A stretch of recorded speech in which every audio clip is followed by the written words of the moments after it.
introduce the class valedictorian, Sorbona Potter.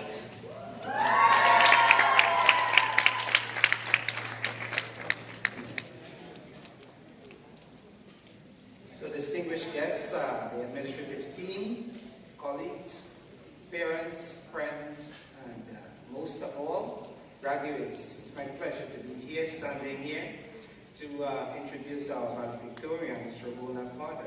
I'm sure is no stranger to us.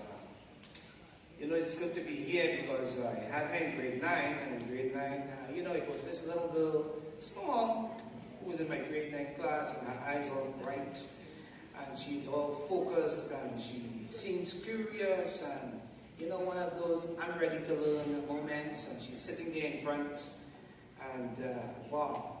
And then we had this project, I remember, where we had to build a little house, and in the electricity unit, wire it up parallel and series and all of that.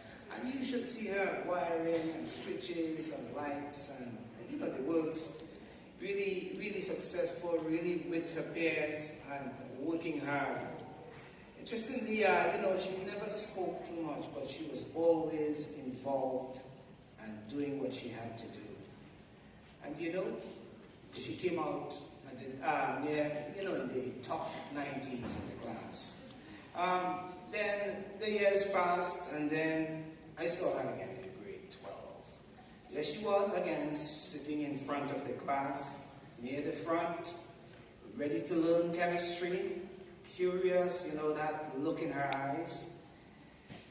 But one thing sort of remained the same. She was small still. And sometimes I wonder maybe even smaller. But, when I reflect on Sorbona, as I always say to my students, it's not what you are on the outside that counts. It's what you are on the inside that counts the most. And Sorbona proved this over and over because she's a mild-mannered person. She's kind. She's humble. She's respectful. She's intellectually curious. She's very intelligent.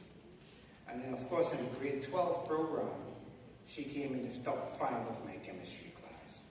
So there's a lot that I feel privileged about to be standing here. Over the years, here are some things that she did and she achieved. She was the vice president of training for DECA. She was the editor-in-chief of the Talent Times. She was the vice president of Gamma, the a cappella team. She played clarinet with the Wind Ensemble. She's done some acting. She was an actress in the school play Don Quixote in grade 10. Outside of school, it's equally, to be admired. Outside of school, she was the editor of Ink Movement Mississauga this year and attended SHAD at Dalhousie University in July after grade 11.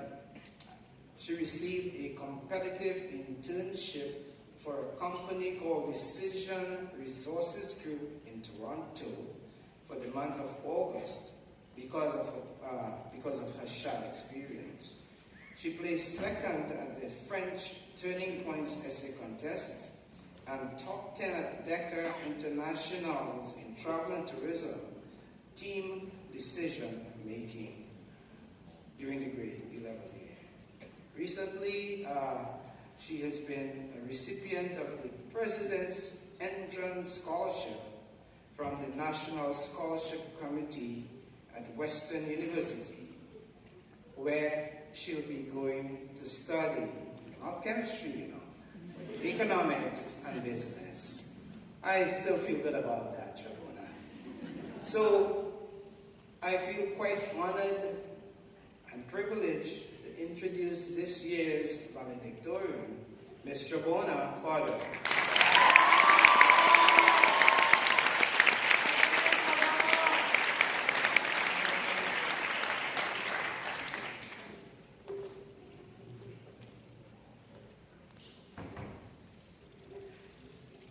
Thank you, Mr. Dojon.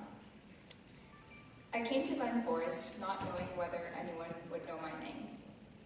To be quite honest, I'm still not sure if everyone who thinks they know my name actually knows it. I've gone from being called Sorbana to Sorbrona to Sorbana to Sorbin. So I figured this is as good a time as any to clear up this misunderstanding, since this is the last time we'll all be together like this. So here it goes. My name is Sorbona Potter. Yes, it's unconventional, but all the mispronunciations I've encountered over the past 4 years have shown me just how incredibly determined people can be to overcome a challenge, no matter how difficult it is for them. It means that our community is brimming with individuals that don't give up, and those are the kinds of people we need in our future. Granted, my name is a rather small-scale accomplishment, or a challenge to overcome, but I'm sure you'll understand the sentiment is there.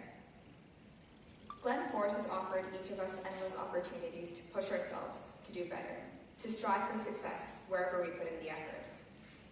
High school has been one long learning curve that seemed endless at first, up until last week when it came to an abrupt stop. It's like we've been put through this funnel where we had all this freedom to explore whatever we wanted in grade 9, then start to narrow in on what we wanted to continue in grade 10, become a little more focused in grade 11, and finally spiral down that last stretch of senioritis in grade 12. Each year made me feel like I was living the next title in the Die Hard franchise, from Die Hard with a Vengeance to A Good Day to Die Hard. I'll let you figure out which one represented your senior year. Regardless of how many times we've complained about high school, our time here is nearly up. It is accumulated into the final drop at the end of the funnel, and when it finally breaks free, we'll be in a completely different place. The only thing we'll know for sure is that there will be an infinite number of possibilities awaiting us. The whole concept behind the funnel, however, is to provide a sense of direction for everything to go, and Glen Forest has done just that. For some students, that meant introducing us to new career paths and interests, while for others, it determined what we really didn't want to study. I think it's fair to say that although this is an educational institution, our classes have contributed to about 50% of our high school experience. We were fortunate enough to have been part of such an involved community of students and teachers at Glen Forest. The sheer number and diversity of clubs at this school is something I never expected coming into grade 9. Our collective accomplishments are something that we should all be proud of and keep in mind while heading off in our separate directions. From hosting Canada's largest student-held conference, to qualifying for International's robotics and business competitions, to showcasing our writing, musical and artistic abilities, and excelling in athletics, Glen Forest is competitive in every sense of the word. It's hard not to take our clubs for granted, but none of it would have been possible without our teachers. They are the ones who volunteer their time and effort into running and supervising all of our activities. Without their unconditional support and dedication to their students, we would have missed out on 50% of our education.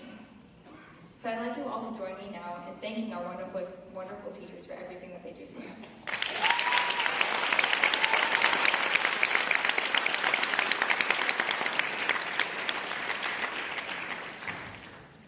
Glen Forest is set to undergo many changes over the coming years.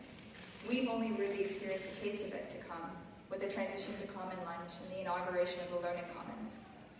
I quickly became part of a family when I entered the enhanced program here at Glen Forest, and I can't imagine coming back in a few years to see that the community which has nurtured me these past 4 years is no longer at this school. So I'd like to take this time to thank the enhanced community for providing the unwavering support and stability that I needed to find my way through high school. Grade 12 has turned out to be more of a transition period than anything else. We were being prepared all year long for what comes after high school. I went to my classes because all my teachers decided to start giving life lessons this year. In calculus, I learned how to find the derivative of a function without using the horror that is first principles. In addition, I learned the only way I'll ever score a job over a robot is to use my brain and to actually think. And that Al Pacino really did deserve to win Oscars for movies aside from Scent of a Woman. In chemistry, I learned the difference between SP, SP2, and SP3 hybridization. I also learned that it's what's on the inside that matters, and that you should always pick up the phone when your spouse is calling. Every teacher jokingly or not, has spent this year not only introducing us to the curriculum content, but also to what they believe will help us in the future. And as helpful as many of those tips were, I think the most important lesson I've learned from Glen Forest is to always embrace a challenge. I thought the hardest thing I would have to do was try and find even a single article of yellow clothing in my closet for Spirit Day in grade 9. And I have to admit that I've faced far greater challenges since then, today being one of them. I can't begin to imagine how strange it will feel in a few short months to be walking on a foreign campus and not through the halls of Glen Forest, where I could see all my friends every day. That feeling of crippling student debt always tucked away in the backs of our mind will make us miss the free education that we received at Glen Forest even more. Besides rising tuition, however, we will likely face more challenges in our lifetime than our parents did, just as they had to face different challenges than their parents. Of course, Trump 2016 may have something to do with it, but I'd like to stay optimistic. We'll be exposed to a plethora of opportunities and choices over the next few years of our lives. Glen Forest has taught us to think critically and truly consider the consequences of our actions, to strive towards our full potential. If I could leave you with one piece of advice that means anything, it's this. Don't settle on what's easiest or faster to achieve. Have a goal in mind to find something you are truly passionate about. Something that won't make waking up at 7 a.m. as painful as it is right now. Whether your passion is to be able to support a family in the future, or help your transgender friend feel safer in their community, or start a Facebook page to appreciate the thousands of overlooked puns that exist in the world, don't give up. Success has many measures, of which happiness is the most important. Be kind and respectful to everyone you meet. Our world needs us to be the ones to stand up for those who don't have a voice. It's been an honor to stand here today representing such a bright group of individuals who I am equally grateful to call my friends. Thank you, teachers, staff, and parents, for being with us every step of the way. I can only hope to find such innovative, thoughtful, and outgoing peers and mentors in the university. Our time at Glen Forest may be up, but we have the rest of our lives to do something amazing. Congratulations, class of 2016. I wish you all the best.